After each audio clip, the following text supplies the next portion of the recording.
Hi friends, இன்றைக்கி மத்தியானம் பழைய கஞ்சி தான் எடுத்திருக்கேன். அது கொஞ்சம் உப்பு போட்டு ஒரு 3 ஸ்பூன் கெட்டி தயிர் எடுத்திருக்கேன்.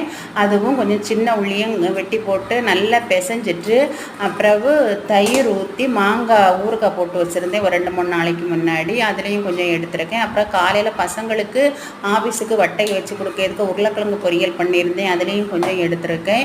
இந்த வெயிலுக்கு நமக்கு இந்த தயிரும் அந்த சின்ன உள்ளியும் இந்த பழைய கஞ்சிக்கு சேரும்போது டேஸ்ட்டும் அப்படி இருக்கும். உடல் சூடும் நமக்கு கொஞ்சம் தனிவாக இருக்குது. அதனால தான் நான் இப்படி எடுத்திருக்கேன். அந்த தயிர் ஊற்றின அந்த மாங்காய் இருக்குது பார்த்தீங்களா, அது வந்து செம்ம டேஸ்ட்டாக இருக்குது. அப்படி தான் நான் இன்றைக்கி பயன்படுத்தியிருக்கேன். அழகாக இருந்துச்சு.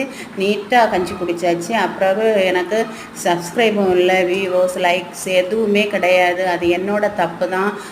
ஏன்னா நான் ஒரு வாரம் வீடியோ போட்டேன்னா 4 நாள் வீடியோ போடாமல் இருக்கேன். அது ஏன்னா உடல்நிலை சரியில்லாமல் தான் நான் அப்படி வராத அளவில் பார்க்க. எனக்கு சப்ஸ்கிரைப் பண்ணி வியூஸ் கொடுங்க, லைக் பண்ணி கமெண்ட் பண்ணுங்கள். தேங்க்யூ.